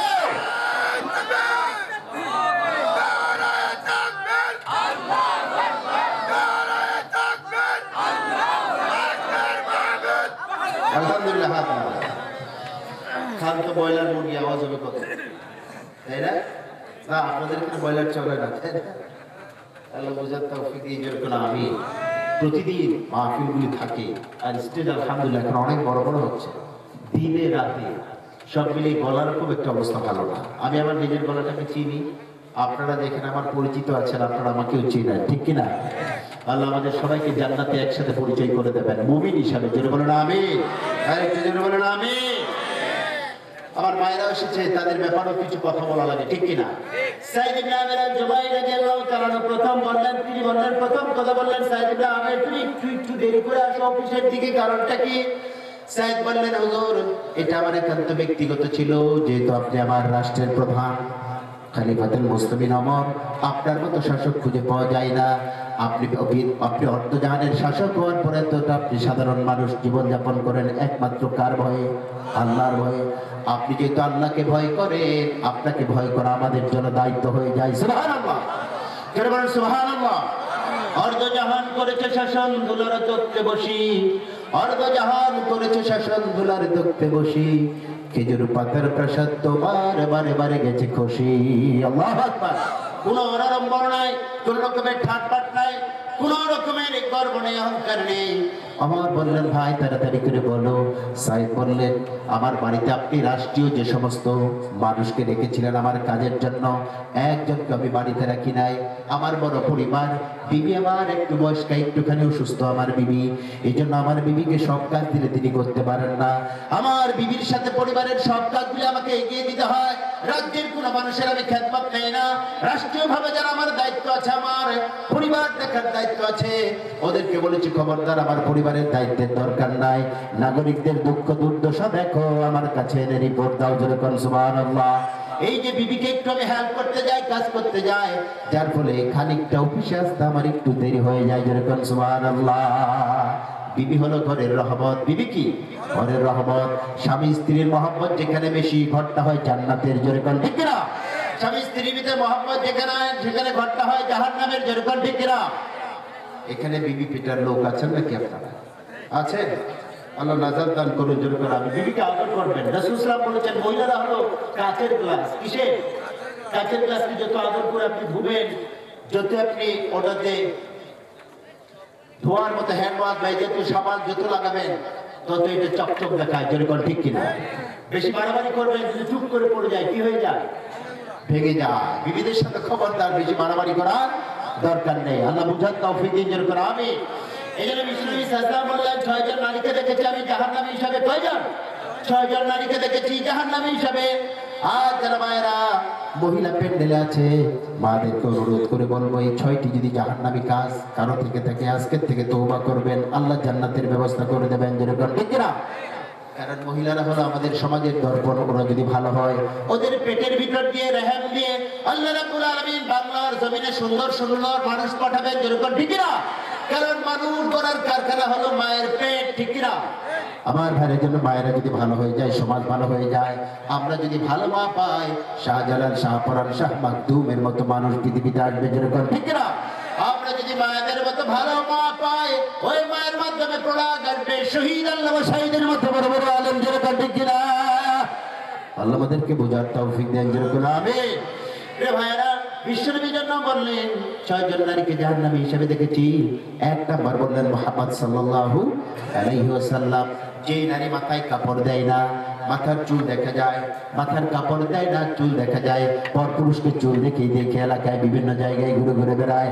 বিশ্বনবী সাল্লাল্লাহু আলাইহি ওয়াসাল্লাম বললেন, এরকম নারী যখন সমাজে চলাফেরা করে মাথার চুল ছেড়ে দিয়ে, মাথায় কোনো হিজাব মেনটেন করে না, ওড়না মেনটেন করে না, আল্লাহ রাব্বুল আলামিন ওই নারীকে জান্নাতের গন্ধ তো দূরের কথা, জাহান্নামে তার জায়গা করে দেবেন, যেরকম নাউজুবিল্লাহ।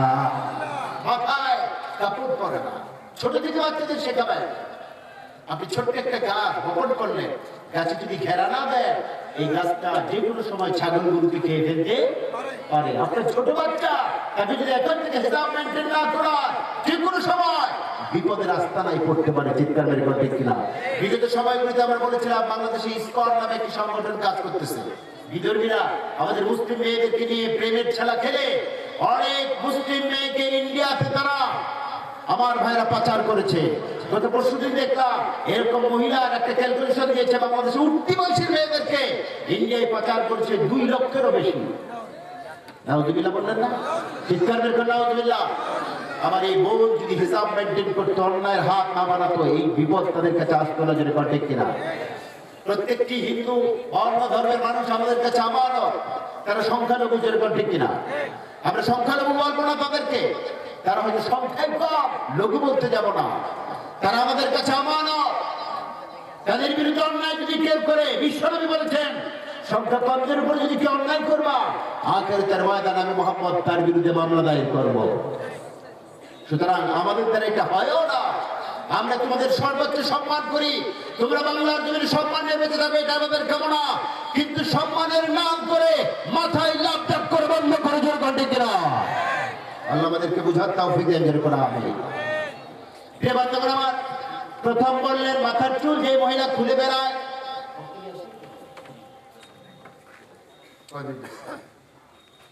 আচ্ছা প্রশ্নের জবাব দিচ্ছি, আমি জানি আপনারা আমাকে ছাড়বেন না, এই জন্য আমি প্রশ্নের জবাবটা দিয়ে যাবো। আমার প্রিয় ভাইয়েরা, বিশ্বনবী সাল্লাল্লাহু আলাইহি ওয়াসাল্লাম বললেন 6 জন নারী জাহান্নামে। 1 নাম্বার, যে মাথার চুল ঘুরে ঘুরে বেড়ায়। বিশ্বনবী সাল্লাল্লাহু আলাইহি ওয়াসাল্লাম বুখারীর বর্ণনাতে বললেন, রাসূলুল্লাহ ফুআলা রাসিহা খায়রুম মিনাদ দুনিয়া ওয়া মা ফিহা। ওলামা হযরত এখানে বসা আছেন। রাসূল বললেন, মেয়েরা কেন বুঝো না, তোমরা যারা জান্নাতে যাবা, মাথায় যে কাপড়টা দেয় মেয়েরা, এটাকে কি বলেন আপনারা? ওড়না বলেন, ঠিক কি না? ওড়না যারা দেয়, বিশ্বনবী বললেন এই ওড়নার দাম কত? জান্নাতি যে মহিলারা তোমরা জান্নাতে যাবে, একটা ওড়নার দাম কত? রাসূলুল্লাহ সাল্লাল্লাহু আলাইহি ওয়াসাল্লাম বললেন, একটা ওড়না যে মহিলারা জান্নাতে পড়বে, দুনিয়া এবং দুনিয়ার মধ্যে যা কিছু আছে যদি বিক্রি করে দাও, জান্নাতি মহিলার একটি ওড়না কেনার পয়সা হবে না। বুখারীর হাদিস আমার ভাইরা।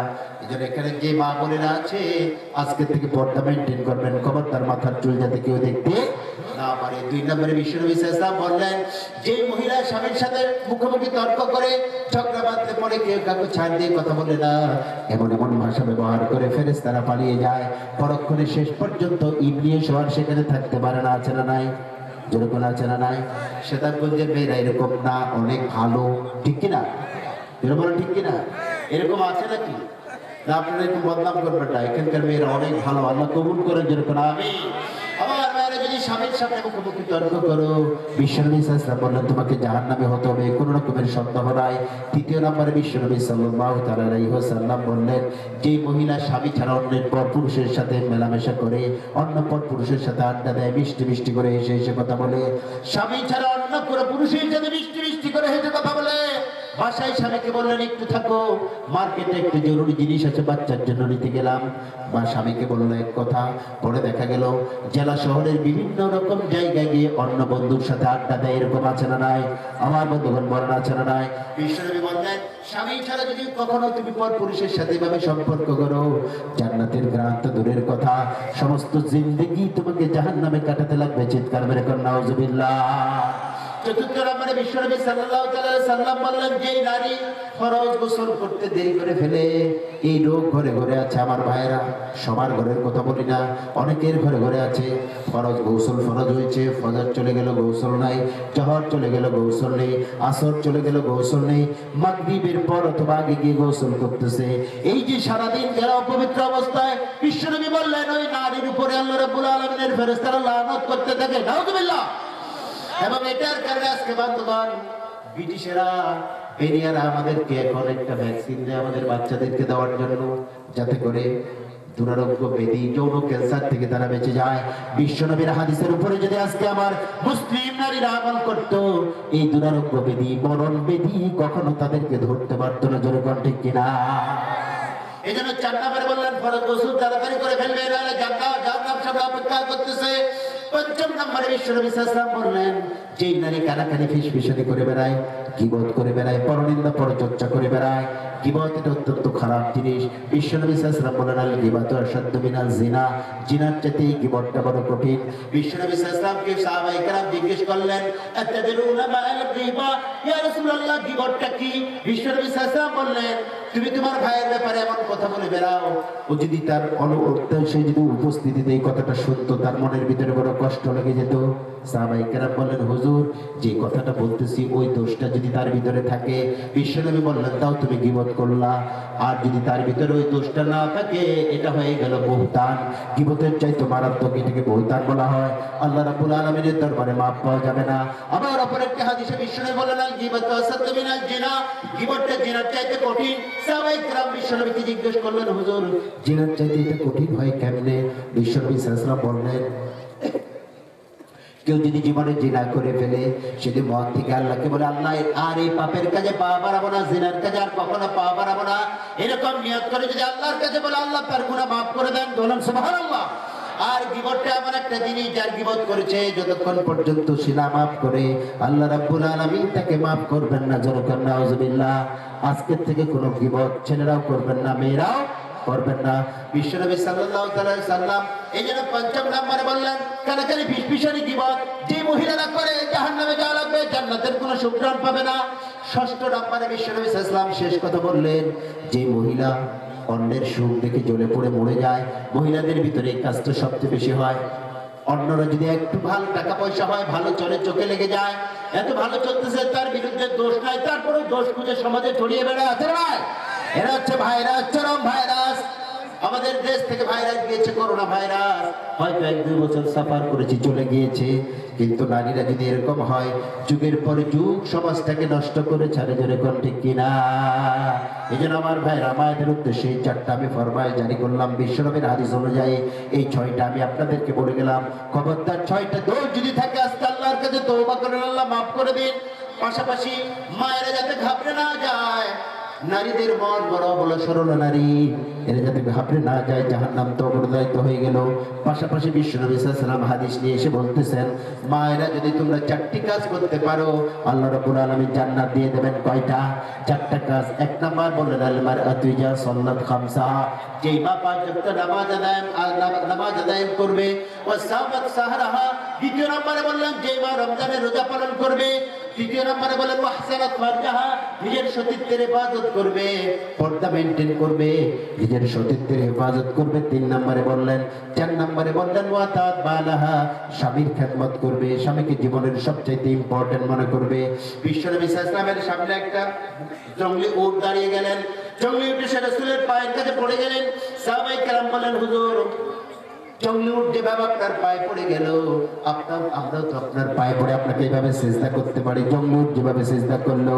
বিশ্বনবী বললেন, এই বিধান যদি আমার আল্লাহর তরফ থেকে থাকতো, আমি প্রত্যেকটা নারীকে বলতাম, তোমাদের স্বামীদের পায়ের কাছে সিজদা করো, কিন্তু সিজদা করা কি? হারাম। এই জন্য আমি এই বিধানটা আমি দিলাম না। আমার ভাইরা কত বড় মর্যাদা দিলেন স্বামীদেরকে। চতুর্থ নম্বরে বিশ্বনবী বললেন যে নারী স্বামীর খেদমত করবে, শেষের কথাটা হাদিসে রাসূল সাল্লাল্লাহু আলাইহি ওয়াসাল্লাম স্পষ্ট করে বললেন, ফাতাদখুলু মিন আইয়াবিল জান্নাতি সাআ। বলা হবে ওই যে দেখো জান্নাত সমস্ত দরজাগুলি খুলে দেওয়া হয়েছে। ও নারী, এই চারটা কাজ করে তুমি যখন আখিরাতে এসেছো, আল্লাহর জান্নাতের সমস্ত দরজাগুলি খুলে দেওয়া হয়েছে।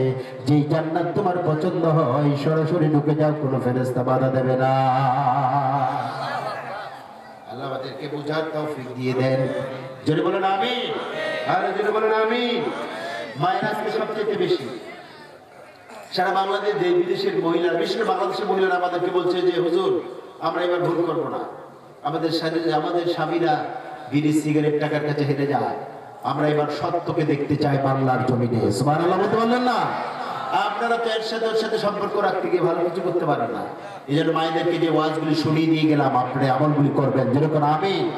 ওইদিকে সাইদ ইবনে আমির আল জুমাহি বিবির কাছে গেলেন। বিবি বললেন তুমি কি কাজ করেছো, এত সম্পদ কেন? তিনি বললেন বিবি রে, আলহামদুলিল্লাহ, অল্প কিছুক্ষণের মধ্যে আজকে আমাদের মাহফিলের প্রধান অতিথি আসন গ্রহণ করবেন। আজকের মাহফিলের প্রধান অতিথি বিশিষ্ট সমাজসেবক আলহাজ সাদিক রিয়াজ চৌধুরী পিনা। আমি প্রধান অতিথিকে আসন গ্রহণ করার জন্য সবিনয় অনুরোধ জানাচ্ছি। লিল্লাহি তাকবীর, আল্লাহু আকবার, লিল্লাহি তাকবীর। আল্লাহু আকবার। প্রধান অতিথির আগমন, শুভেচ্ছায় স্বাগতম, পিনাক ভাইয়ের আগমন, শুভেচ্ছায় স্বাগতম, মাহফিলের পক্ষ থেকে লাল গোলাপ শুভেচ্ছা। লিল্লাহি তাকবীর, আল্লাহু আকবার। আলহামদুলিল্লাহ। আমার মেহমান এখানে চলে আসবে, আপনাদের কাঙ্ক্ষিত মেহমান। কষ্ট হচ্ছে না তো আপনাদের? জোরে করে কষ্ট হচ্ছে না তো? সাইদ ইবনে আমির আল জুমাহির ব্যাপারে অভিযোগ ছিল কয়টা? জোরে বলেন কয়টা? ছেড়ে ছেড়ে এখানে ওখানে বাদ দিয়ে কথা বলার লোক আমি না। আলোচনা তা আমি চারটি কথাই বলে যাবো ইনশাআল্লাহ, খুব সংক্ষেপে। প্রথম বললেন যে তিনি অফিসে কি করেন? একটু দেরিতে, হ্যাঁ এই কথাটা ব্যবহার করবেন, দেরিতে কথা বলবেন না, একটু। তিনি জবাব দিয়েছেন, আপনারা সেটা শুনেছেন, যেরকম ঠিক কিনা? দ্বিতীয় নম্বরে সাইদ ইবনে আমির আল জুমাহি রাদিয়াল্লাহু তাআলা আনহুকে বলা হলো তিনি মাসে একবার অফিসেই আসেন না। সাইদ ইবনে আমির আল জুমাহিকে বলা, জুমাহি কেন এই কাজ করো? জুমাহি এবার বললেন, ইয়া রাসূলুল্লাহ, ইয়া হাবিবাল্লাহ, এই যে একটি মাস আমি রাষ্ট্রীয় কাজে বিভিন্ন ব্যস্ততায় থাকি, রাত দিন চলে যায়, আমার ড্রেসগুলো সেভাবে থেকে যায়, পরিবারের জন্য ভালো কিছু করতে পারে না, সন্তান সন্ততিদের চিকিৎসার ব্যবস্থা নিতে পারে না, বিবিকেও সময় দিতে পারে না। ওই একটি মাস আমি রাষ্ট্রীয়ভাবে সরকারি নেই, সরকারিভাবে আমি সেদিন ছুটি কাটাই, আমার পরিবারকে সময় দেই, সবাইকে নিয়ে আমি একটু সেদিন একটু আনন্দে থাকার চেষ্টা করি। ওই আনন্দটা কিভাবে করো? ওমর বললেন কিভাবে আনন্দ করো? সাইদ ইবনে আমির আল জুমাহি বললেন, ওই একটি গোটা দিন সকাল থেকে সন্ধ্যা পর্যন্ত আমার পরিবারকে নিয়ে আমি কোরআনের প্রশিক্ষণ দেওয়ায়, দ্বীনের তালিম দেওয়ায়, বিশ্বনবীর সুন্নাহর তালিম দেওয়ায়, আর তাদের মুখে মুখে তুলে দেয় কুলহু আল্লাহু আহাদ আল্লাহুস সামাদ লাম ইয়ালিদ ওয়া লাম ইউলাদ ওয়া লাম ইয়াকুল লাহু কুফুয়ান আহাদ। প্রত্যেক বাড়িতে বাড়িতে কোরআনের তালিম দেওয়া লাগবে। রাজি আছেন আপনারা?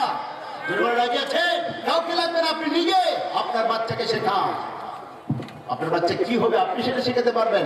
পরিবারের চেয়ে শ্রেষ্ঠ শিক্ষা আর কিছু হতে পারে? সাহেব বললেন, আমি পারিবারিকভাবে সেদিন শিক্ষা দেয়, আমি নিজেই থেকে টিচার, বাড়ির সবাই থেকে আমার সদস্য। সুবহানাল্লাহ। বিশ্বনবী সাল্লাল্লাহু আলাইহি ওয়াসাল্লাম সেটাই করতেন। তৃতীয় নম্বরে গিয়ে বললেন, সাহেব একটু বলো, তোমার ব্যাপারে অভিযোগ এসেছে, রাত্রিবেলায় ডাকতে তোমার পাওয়া যায় না।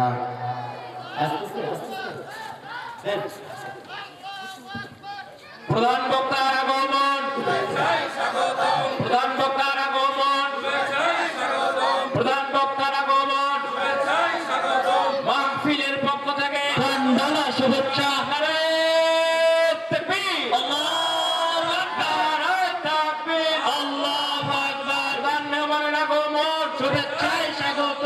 মাহফিলের পক্ষ থেকে ঠান্ডা শুভেচ্ছা। নারায়ে তাকবীর, আল্লাহু আকবার, নারায়ে তাকবীর, আল্লাহু আকবার। আলহামদুলিল্লাহ বলেন, আলহামদুলিল্লাহ। আজকে তো মেহমান চলে এসেছে, চিৎকার বের করে আলহামদুলিল্লাহ। আমার প্রিয় ভাইরা বললেন যে রাত্রিবেলায় ডাকলে তুমি আসো না কেন? সাইদ বলেন, জাহাপনা আপনি যদি প্রশ্নটা না করতেন আমি খুশি হয়ে যেতাম। সুবহানাল্লাহ বলতেন না? সাইদ ইব্রাহিম আল জুমাহি বললেন, আমিরুল মুমিনিন আমার রাষ্ট্রকার্য যখন শেষ হয়ে যায়, সালাতুল ইসার নামাজের পর থেকে আমি চলে যাই নির্জন জায়গায়। দুনিয়ার সবকিছু ভুলে যাই, দুনিয়ার কত সম্পদ রয়েছে, কত ক্ষমতা রয়েছে, সবকিছু আমি ভুলে যাই। একজনের সাথে সম্পর্ক